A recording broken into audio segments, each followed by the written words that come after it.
আজকে আমি যখন এই ভিডিওটা রেকর্ড করতেছি আজকে হচ্ছে ফেব্রুয়ারির 20 তারিখ, ঠিক আছে।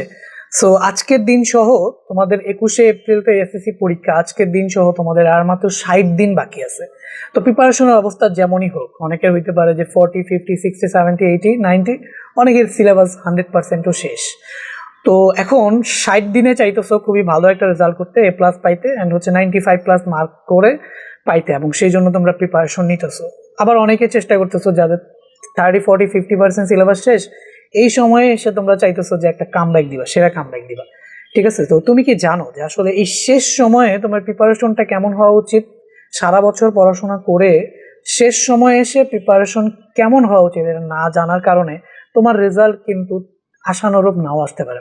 সো আজকের ভিডিওতে আমাকে জাস্ট 4-5 মিনিট সময় দাও, আমি তোমাদের একটু ফিল করিয়ে বোঝানোর চেষ্টা করি যে ঠিক শেষ সময়ে এসে প্রিপারেশনটা কেমন হওয়া উচিত। দেখো ভাই, শেষ সময়ে তুমি যদি পড়তে চাও, অনেকে চিন্তা করে যাদের বেসিকটা এখনো ক্লিয়ার না, চেষ্টা করে কি বই থেকে আগে বেসিক বোঝার চেষ্টা করে, মনে করে যে না বেসিক বুঝলে আমি হয়তো বা প্রশ্ন সবগুলোর অ্যান্সার দিতে পারবো। সো এইটা একটা মারাত্মক লেভেলের ভুল ধারণা। তুমি যদি এখন এই শেষ সময়ে এসে বেসিক বুঝে তারপরে মনে করো যে বেসিক পারলে আমি সব পারবো, তুমি আসলে স্বপ্ন দেখতেছো। কারণ তুমি যদি কোয়েশ্চেন প্র্যাকটিস না করো, কোয়েশ্চেন কিভাবে আসে ধরতে না পারো, কোয়েশ্চেন কিভাবে অ্যান্সার করতে হয় সেই জিনিসের স্ট্র্যাটেজি না বুঝো, তুমি জীবনেও বেসিক সবই পারো কিন্তু কোয়েশ্চেন চাইলে কোয়েশ্চেনের অ্যান্সার প্রপারলি দিতে পারবে না, বুঝতে পারছো? আর শেষ সময় তাহলে প্রথমে তোমাকে যে কাজটা করতে হবে, বেসিক বুঝতে হবে, ঠিক আছে, বাট বইয়ের কোর বেসিক বুঝতে কেউই যাবে না, আর বেসিক ক্লাসও করতে যাবে না। এখন তোমরা যেটা করবা, একটা টেস্ট পেপার নিবা, টেস্ট পেপারটা নিয়ে টেস্ট পেপারটা সলিউশন শুরু করবা। তো টেস্ট পেপারটা কিভাবে সলভ করবা, মনে করো টেস্ট পেপারটা নিলা একটা চ্যাপ্টারে, সবার আগে বোর্ড প্রশ্নগুলো করবা। তো এখন বেসিক যাদের ক্লিয়ার না, যাদের সিলেবাস ক্লিয়ার না, ভাইয়া বলতে পারো যে আমার সিলেবাস তো ভাই ক্লিয়ার না, আমার সিলেবাসের প্রায় ম্যাক্সিমামে বাকি, এখন আমি কি করবো, আমি বই পড়বো? অনেকে করে কি এই সময় এসে বই পড়ে তারপরে মনে করো যে আমি সিকিউ সলভ করবো, এই টাইমটা তো তোমাদের নাই। তাহলে তোমরা এই সময়ে এসে যেটা করবা, সবার আগে টেস্ট পেপারটা নিবা, টেস্ট পেপার নিয়ে দেখবা কোন কোন প্রশ্ন তুমি পারো, কোন কোন প্রশ্ন তুমি পারো না। হ্যাঁ, সব আগে তার আগে একটু সূত্রটা দেখে নিবা, সূত্রগুলো কোন কোন এই অধ্যায়ে কি কি সূত্র আছে, যে সূত্রগুলো বুঝে একটু মুখস্থ করে ফেলবা।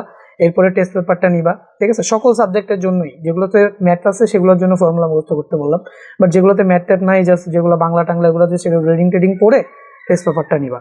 টেস্ট পেপারটা নিয়ে টেস্ট পেপারটা ফার্স্ট অফ অল সলভ করবা। এখন টেস্ট পেপার সলভ করতে গিয়ে দেখবা যে তুমি অনেক কিছু পারতেছো না, বুঝতেছো, অনেক কিছু দেখবা যে পারবা না। তো যেগুলো পারবা সেগুলো করে ফেলবা, আর যেগুলো পারবা না কেন পারতেছো না সেটা তুমি আইডেন্টিফাই করবা। হয়তো একটা কনসেপ্ট তুমি বুঝতেছো না, একটা সূত্র বুঝতেছো না, ওই টপিকটা লিখে ইউটিউবে সার্চ দিবা। ইউটিউবে সার্চ দিয়ে শুধুমাত্র ওই টপিকটাই বোঝার চেষ্টা করবা, বুঝছো। এক্সট্রা বেসিক, এক্সট্রা বইয়ের সব বেসিক কনসেপ্ট এগুলো তুমি বুঝতে যাবা না। তো এটার জন্য বললাম সিকিউ এর জন্য, বুঝতে পারছো। আরেকটা জিনিস তোমাকে বুঝতে হবে যে পরীক্ষার হলে গিয়ে তোমাকে কিন্তু কোয়েশ্চেন অ্যান্সার করতে হবে, ঠিক আছে। তো এই জন্য পড়ার চেয়েও কিন্তু বেশি লেখা, বুঝছো। তোমার সারা জীবনে তুমি কি পড়াশোনা করছো সেটা কিন্তু কেউ দেখবে না, দেখবে কি জানো, তুমি পরীক্ষার হলে 3 ঘন্টা সময়ের ভিতরে কি লিখে দিয়ে আসতে পারছো এইটা কিন্তু দেখবে। তার মানে পড়া কি পড়বা তার চেয়েও বেশি তোমাকে আয়ত্তে করতে হবে যে প্রশ্নগুলোর অ্যান্সার লিখবা কিভাবে, ঠিক আছে।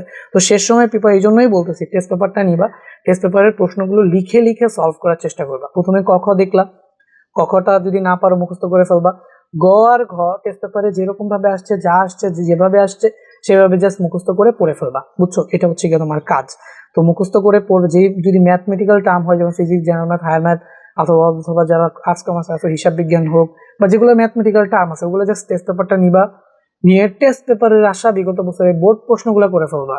করতে গিয়ে যেই যেই প্রশ্নগুলো বুঝবা না শুধুমাত্র সেগুলোই কনসেপ্টগুলো ক্লিয়ার করার ট্রাই করবা। হইতে পারে তোমার বাসার কোনো টিচার আছে, বাসার টিচারের থেকে বলবা যে এই কনসেপ্টগুলো আমি বুঝি না, বুঝাও। আর টিচারের ক্ষেত্রে বাসার টিচাররাও যদি এখন বইয়ের বেসে, কেউই পড়াবে না আশা করি, সব টিচাররাই জানে এখন বইয়ের বেসে পড়ানোর সময় না, তারপরেও যদি কেউ পড়ায় তাকে বলবা যে টেস্ট পেপারে প্রশ্ন সলভ করানো, ওই প্রশ্ন সলভ করানোর জন্য যতটুকু বেসিক তোমার আমার দরকার ততটুকু আমাকে দেন, বুঝছো। আর তোমার যদি বাসায় কোনো টিচার না থাকে তাহলে তুমি কি করবা, ইউটিউব থেকে দেখতে পারো। আরেকটা কথা বলে রাখি যে আমি কিন্তু physics, general math, higher math, physics, math, higher math আর কি, তো জেনারেল ম্যাথ বলে অনেকে, এই জন্য আমরাও জেনারেল ম্যাথ বলি, বাট একটু এত ম্যাথ। এই 3টা সাবজেক্টে তুমি যদি চাও যে ভাইয়া টেস্ট পেপারটা সলভ করব কিন্তু এই 3টা সাবজেক্টে আমার হেল্প দরকার, তো এই 3টা সাবজেক্টে হেল্প আমি করতেছি। পুরো টেস্ট পেপারটা সলভ করে দিতেছি সম্পূর্ণ ফ্রিতে। তো আমি নাম্বারটা বলতেছি 01518996577, এই নাম্বারে হোয়াটসঅ্যাপে মেসেজ দাও। এই 3টা সাবজেক্টে টেস্ট পেপার সলভিং এর জন্য যত ভিডিও আছে সবগুলো তোমাকে দিয়ে দিব। ওয়েবসাইট থেকে জয়েন করে যা যা চ্যাপ্টার এই পর্যন্ত শেষ হয়েছে ওগুলো করবা। বাকি 60 দিনে মার্চ মাসের শেষের দিকে হয়তো বা তোমার সিলেবাস পুরোটাই শেষ করে দিবে এই 3টা সাবজেক্টের উপর। সো জয়েন হয়ে যাও। এবার আসি এসকিউ এমসিকিউ এর জন্য। এসকিউ এমসিকিউ শুধুমাত্র টেস্ট পেপারের পেছনের এমসিকিউ গুলা করে ফেলবা, ঠিক আছে? সাজেশন অংশে যে এমসিকিউ দেওয়া আছে ওই এমসিকিউ গুলা সবগুলো করে ফেলবা, আশা করি সবই ওইখান থেকে কমন করে যাবে। এরপরে বলতে পারো যে ভাইয়া বইটা রিডিং না পড়লে হয়তোবা আমার এমসিকিউ তে সমস্যা হবে। হ্যাঁ, এটা ঠিক, যদি বইটা রিডিং না পড়ো তাহলে এমসিকিউ তে সমস্যা হবে। তো এই জন্য যেগুলো হচ্ছে মুখস্থ টাইপের চ্যাপ্টার সেগুলো জাস্ট বইটা একবার রিডিং পড়বা। বই রিডিং পড়তে গিয়ে আবার ইম্পর্টেন্ট লাইনগুলো দাগায় রাখবে, পরে ওগুলোর আবার রিভিশন দিবা, কিন্তু বেশি সময় নষ্ট করবা না রিডিং পড়তে গিয়ে। যত দ্রুত রিডিং পড়া যায় বুঝে বুঝে সম্পূর্ণ মনোযোগ দিয়ে একবার রিডিং পড়ে এটাকে শেষ করে ফেলবা। এরপরে টেস্ট পেপারের পেছনের এমসিকিউ গুলো প্র্যাকটিস করে ফেলবা, এসকিউ গুলোকে মুখস্থ করে ফেলবা, বুঝছো? এইভাবে প্রিপারেশন গুলো নিতে হবে। আর পড়তে পড়তে যখনই তুমি সুযোগ পাবা, ধরো 1 সেকেন্ড সুযোগ পাইছো, ওই 1 সেকেন্ড লিখবা, বুঝছো? পড়ার সময় লেখাটাকে জারি রাখবা, কারণ ওই যে আবারও বললাম পরীক্ষার হলে তুমি যদি যাও তাহলে পড়াটা তোমার কাছে কেউ ধরবে না, কেউ দেখবে না তুমি কি পারো না পারো, দেখবে হচ্ছে খাতাটাকে সাজায় তুমি কিভাবে লিখে দিয়ে আসতে পারছো। যার খাতাটা যত সুন্দরভাবে সাজানো তার মার্ক কিন্তু তত বেশি, কিছু পারুক আর না পারুক, ঠিক আছে? কেউ যদি দেখে দেখে ওর খাতা সুন্দর করে লিখে দিয়ে আসে, তো যার থেকে দেখছে তার হাতের লেখা সুন্দর না হলে যে দেখে দেখে লিখছে সে কিন্তু মার্ক বেশি পাবে, বুঝতে পারছো? এটা কিন্তু হয়। আর স্টুডেন্টরা বলে ওই পারে না, কিছুই না, আমার চেয়ে মার্ক বেশি পায়, স্যাররা আমার সাথে 2 নাম্বারই করে। তোমার সাথে 2 নাম্বারই করে না, ওর সাজিয়ে লেখার স্ট্র্যাটেজি ভালো, এই জন্য ও ভালো মার্ক পায়। তোমার সাজিয়ে লেখার স্ট্র্যাটেজি ভালো না, সেজন্য তুমি কম মার্ক পাও। তাহলে মার্ক বেশি বাড়াইতে হইলে তোমাকে এই পরীক্ষার 2 মাস আগে পড়ার চেয়ে আসলে লেখায় বেশি ফোকাস করতে হবে।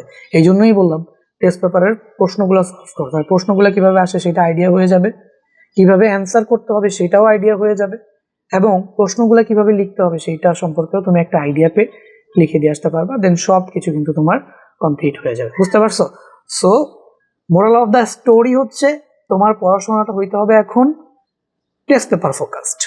জাস্ট টেস্ট পেপার সলভ করো, জাস্ট টেস্ট পেপার সলভ করো, টেস্ট পেপার মুখস্থ করে ফেলো। কেউ যদি একটা টেস্ট পেপারের 20 থেকে 25 পর্যন্ত সবগুলো বোর্ড প্রশ্ন করে ফেলো, সময় যদি থাকে স্কুল কলেজ ক্যাডেট কলেজের প্রশ্নগুলো করে ফেলো, 90 এর উপরে মার্ক পাবা। Physics, general math, higher math, এই 3টা সাবজেক্টের জন্য আমি যে ক্লাসগুলো দিতেছি সেই ক্লাসগুলো করলেই, শুধু ক্লাস করলে, ক্লাসে যা সলভ করাইতেছি ওইটা মুখস্থ করলে, ওইটা শিখে গেলেই তোমার 90% প্রিপারেশন ডান। বাকি 10% তুমি জাস্ট বাসায় বসে বসে যদি প্র্যাকটিস করো তাহলে ওই 3টা সাবজেক্ট কিন্তু তোমার একদম শেষ হয়ে যাবে। সো যারা যারা আমাদের ক্লাস করতে ইন্টারেস্টেড জাস্ট মেসেজ করো হোয়াটসঅ্যাপে, লিঙ্কগুলো দিয়ে দিলে তুমি ফ্যান হয়ে যাবে ক্লাসে, ঠিক আছে? প্রায় 1,500-এর উপর স্টুডেন্ট কানেক্টেড আছে অ্যান্ড ক্লাসগুলো করতেছে, তুমিও চাইলে জয়েন হয়ে যেতে পারো। তো দেখা হবে পরবর্তী ভিডিওতে, ততক্ষণ পর্যন্ত সবাই ভালো থাকবে, আল্লাহ হাফেজ।